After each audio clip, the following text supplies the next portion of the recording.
Hello बच्चों, let's see this question. This question says total mechanical energy of an object of mass m projected from surface of earth with escape speed.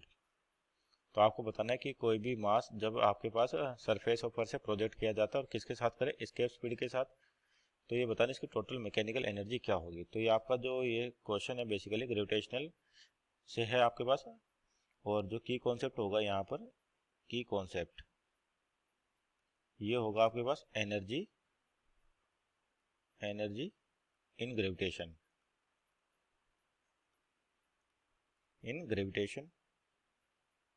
और साथ में क्या दे रखा है कि आपके पास जो स्पीड है वो कौन सी, एस्केप स्पीड।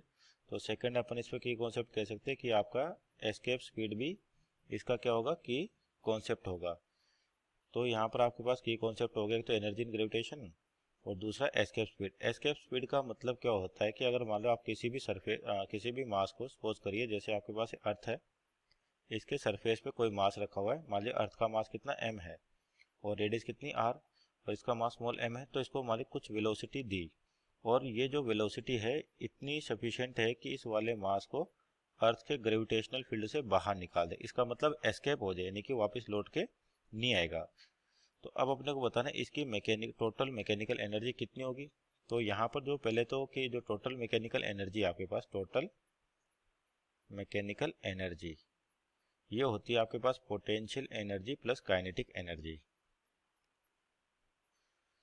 तो यहाँ पर देखिए आपके पास total mechanical energy potential plus kinetic. तो पोटेंशियल एनर्जी लिखे अपन, पोटेंशियल एनर्जी मान लो इस वाले पॉइंट पर, तो ये कहता है माइनस का जी m1 m2। m1 क्या मास ऑफ अर्थ, दूसरा m क्या जो ऑब्जेक्ट है उसका मास, तो कितना small m into distance between them. तो ये रेडियस ऑफ अर्थ कितनी आपके पास r बोल देते हैं, तो ये जगह G M M by R. ये तो होगी पोटेंशियल एनर्जी। और काइनेटिक एनर्जी की बात करें तो ये होती है आपके पास हाफ m v स्क्वायर। लेकिन यहाँ पे जो v दे रखा है कि ये जो वेलोसिटी v है ये कौन सी, एस्केप वेलोसिटी है। और जो आपके पास एस्केप वेलोसिटी होती है इसकी वैल्यू होती है √2gr। तो यानी कि इस वेलोसिटी से किसी भी पार्टिकल को सरफेस ओवर से प्रोजेक्ट किया जाए तो क्या होगा, अर्थ के ग्रेविटेशन फील्ड को छोड़ के बाहर निकल जाएगा।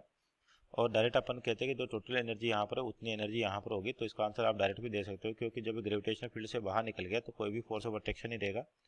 तो पोटेंशियल एनर्जी आपके पास बेसिकली जनरेट किसकी वजह से होती है, वर्क के कारण। तो अगर यहाँ पर ग्रेविटेशनल फील्ड से बाहर हो गया, कोई इंट्रैक्शन फोर्स नहीं, कोई वर्क नहीं होगा, तो आपके पास पोटेंशियल एनर्जी भी क्या होगी, जीरो। दूसरा, पार्टिकल एस्केप कर गया, यानी कि इतनी वेलोसिटी दे कि ये इसको यहाँ तक पहुँचा दे और इसकी फाइनल वेलोसिटी क्या हो जाए, जीरो हो जाए।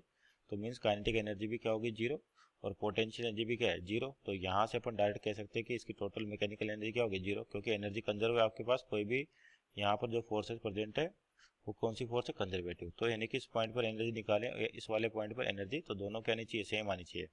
और यहाँ पर लिखे तो यहाँ तो अपन डायरेक्ट ही लिख सकते हैं कि पोटेंशियल एनर्जी कितना हो जाएगा, जीरो हो जाएगा, क्योंकि कोई भी इंट्रैक्शन फोर्स नहीं होगा तो वर्क नहीं होगा, वर्क नहीं होगा तो पोटेंशियल एनर्जी नहीं होगी। और जो काइनेटिक एनर्जी की बात कही ये भी कितनी होगी, जीरो, कि मिनिमम इतनी वेलोसिटी कि ये अर्थ के सरफेस को, सॉरी अर्थ के ग्रेविटेशन फील्ड को छोड़ के बाहर निकल जाए, अर्थ के ग्रेविटेशन फील्ड के जस्ट आउटसाइड पहुंच जाए, यानी कि फाइनल वेलोसिटी अगर माने अपन जीरो, तो यानी कि फाइनल काइनेटिक भी क्या हो जाएगी, जीरो। तो टोटल मैकेनिकल एनर्जी क्या होगी, जीरो। तो वही चीज़ आपके पास यहाँ पर भी होनी चाहिए। तो जैसे इस वाले के लिए लिखे तो पोटेंशियल हो गया आपके पास है और काइनेटिक हो गया हाफ एम वी स्क्वायर, जहाँ पे v की वैल्यू कितनी है, √2gr।